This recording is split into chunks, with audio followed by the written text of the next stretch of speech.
the mockery of primitive tools. The docking bay hummed with a sterile precision as the Zarathian vessel slid into place beside the human research ship Endeavour. Its hull gleamed with smooth alloys that shifted colors in subtle ripples, as though the ship itself were alive.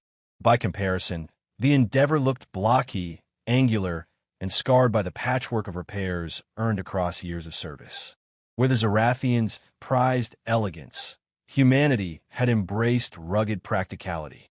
Chief Engineer Sarah Collins stood on the human side of the airlock, her jumpsuit faintly smeared with grease. She tugged at the heavy spanner clipped to her belt, an old companion she had carried for nearly a decade of service.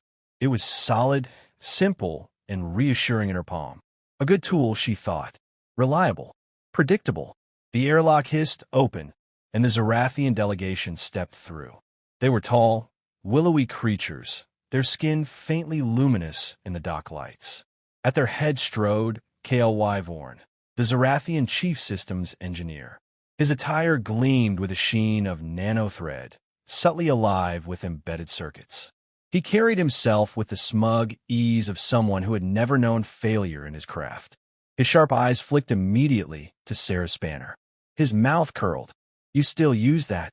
His voice had a smooth, metallic edge, translated into English by his collar unit. A primitive lump of alloy, swung by muscle and guesswork. How quaint. Sarah arched a brow. "This lump of alloy," she said evenly, "keeps our ship alive when the fancy systems don't feel like cooperating." Kale Wyvorn's laugh was high and musical, echoing faintly in the bay. "Cooperating? Our ships do not refuse. They obey. They are integrated with us. Your reliance on crude tools is, how do you humans say, garbage?" The Zarathian delegation chuckled politely behind him. Sarah's crew bristled, but she raised a hand to keep them steady.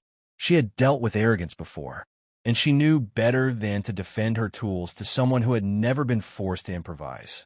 Still, she couldn't resist adding, "When your obedient systems fail, it won't be your nanothread that saves you.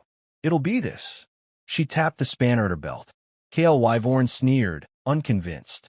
He moved past her without another word, striding toward the command deck where the joint mission briefing awaited. The plan was simple in outline, though risky in execution. A derelict megastructure had been discovered drifting at the edge of the neutral sector, a relic from an unknown civilization. It was vast, nearly the size of a moon, its surface riddled with spires and craters. Both the humans and Zarathians had agreed to explore